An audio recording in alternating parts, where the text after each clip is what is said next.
Honduras is a beautiful country. Mountains and valleys, friendly people, beautiful children with wonderful smiles. But it's also a very poor country with poverty that Americans can hardly imagine.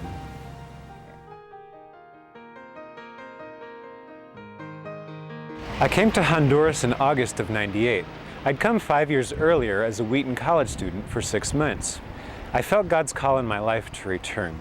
I'm a teacher, an educator. I wanted to come back to help street kids have a second chance at life. I began volunteering with Casa Alianza, which is Covenant House in English, an organization that gives street kids a place to call home. You'll see these kids on the streets, often orphaned or abandoned. Most of the time, they're high from sniffing glue. It's sad, but the glue allows them to forget their hunger, to forget the pain, and to forget that they're alone. When I was here in '93, Marvin had just come off the streets into Casa Alianza's crisis center. He was 8 years old. His mother had died, his father was an alcoholic, and he and his brothers lived on the streets. I was really young and I had to sell gum and little candies on the streets to get enough money for food. Marvin and I became buddies. In fact, he's one of the reasons that I came back to Honduras. He's a success story, one of the street kids who's making it. But life still isn't easy. Marvin's 14, but he's only in the 5th grade. I'm here to work with kids like him, to help them, encourage them, and to just be there for them. Marvin lives in San Patricio, a group home with about 10 other boys. They're definitely a family. They study together, eat together, they play, and they fight. They're just like brothers, a very close-knit family. Before I lived in Casa Alianza, I did not have any goal in life. Living in the group home has given me a goal. There are dozens of programs to help children in Honduras. But after spending a year here, I've realized that most of them end at a critical time in the child's life. There is a real void in helping the child become an adult. At a time when Marvin is feeling most stable, the program's planning on moving him out. That's why I founded the Micah Project, to pick up where other organizations have left off. Our goal is to find poor children who have the desire and potential to study and to help them become future leaders in their community. Since I have known Michael, my life is different. We help poor people.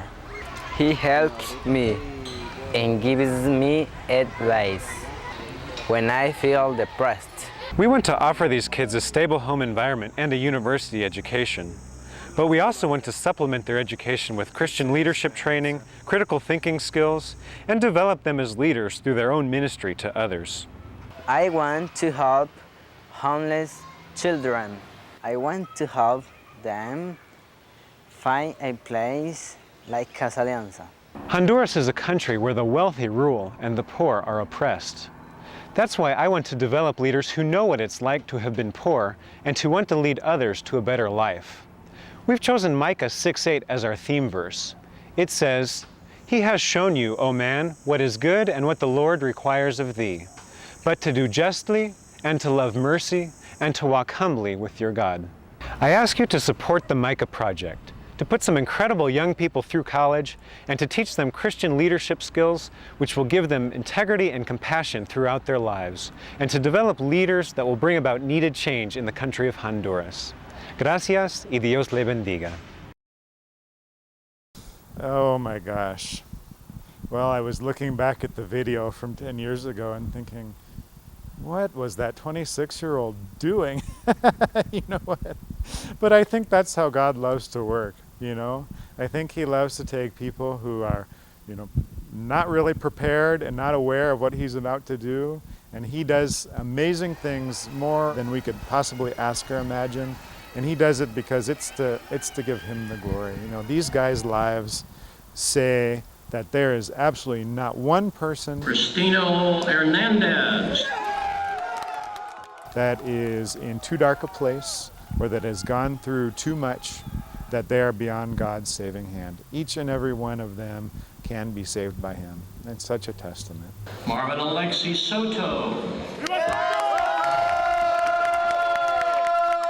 When we started the project in 2000, we had this dream that God had put on our heart, that these street kids would be transformed into His Christian leaders, but there was really nothing to back that up except for His Word and our faith. And so we went through all of these years as the guys started in 3rd and 4th grade in our homeschooling program and moved forward into high school and moved into college and had their struggles in college and, ups and downs. And then to come to this point where they go up and receive their diplomas from Missouri Baptist University. Oscar Emilio Sobirora. It's just incredible because it shows us that the dream that God put in our hearts back in 2000 is really His vision for these guys. And it's just the beginning, really. They're the first of 10 that are already in college and ready to move forward.